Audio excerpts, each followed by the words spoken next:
قبر پر پھول ڈالنا اسراف ہے؟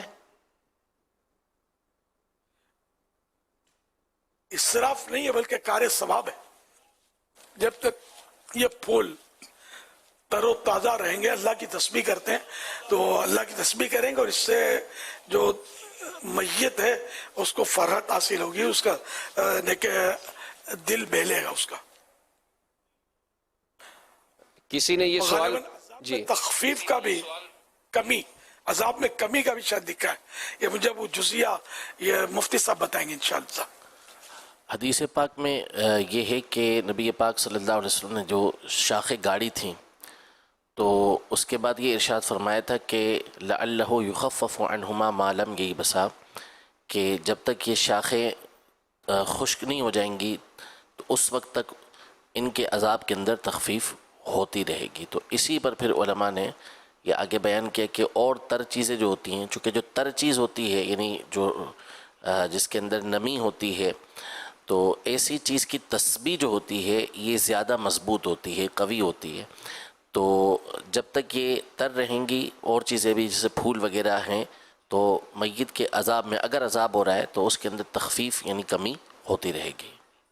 رد المحتار شامی جو فقہ کی کتاب ہے، فقہ حنفی کی، اس میں لکھا ہے اس کے حوالے سے قبر پر سے تر گھاس نوچنا نہ چاہیے کہ اس کی تسبیح، یعنی وہ اللہ کی پاکی بیان کرتا ہے، اس کی تسبیح سے رحمت اترتی ہے اور میت کو انس ہوتا ہے. میت کو اس سے مطلب یعنی کہ انس حاصل ہوتا ہے، فرحت حاصل ہوتی ہے. اور نوچنے میں میت کا حق ضائع کرنا ہے، نہ میت کی حق تلفی ہوتی ہے. ایک سوال اور بھی فیس بک پیج پر ہے کہ مولانا صاحب کوئی ایسا وظیفہ بتائیں کہ میں جہاں جاؤں کامیاب رہوں. نماز کی پابندی کرتے رہیں، ہر درد کی دوا ہے صلی علی محمد، درود پاک پڑھتے رہیں انشاءاللہ، اور نیت بھی صاف ہوگی تو انشاءاللہ منزل آسان ہوگی اور کامیابی آگے بڑھ کر آپ کے قدم چومے گی. اور ناکامی، مایوسی یہ اپنے ذہن سے نکال دے. بعض اوقات انسان اپنے ذہن پہ لے لیتا ہے کہ بس یار میں بس مایوس، مطلب میں کامیاب نہیں ہوں گا، میں نہیں، تو اس طرح پھر بعض اوقات یہ کہ ناکامی کا منہ دیکھ لیتا ہے آدمی. یہ کامیابی کے تعلق سے ایک حدیث پاک پیش کرتا ہوں.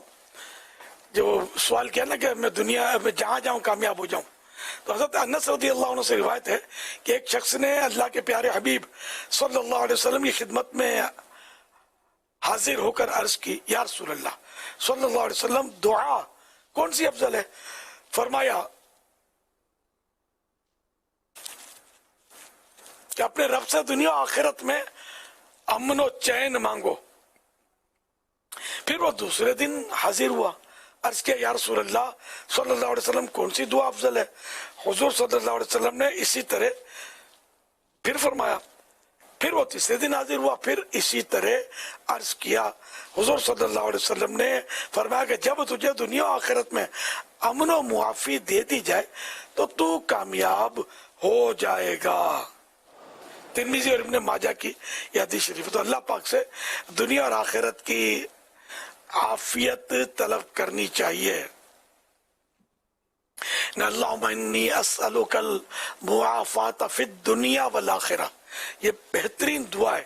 حدیث پاک میں اس کو بہت یعنی کہ بہترین دعا کے طور پر بیان کیا گیا ہے کہ یا اللہ میں تجھ سے دنیا آخرت کی عافیت سلامتی طلب کرتا ہوں.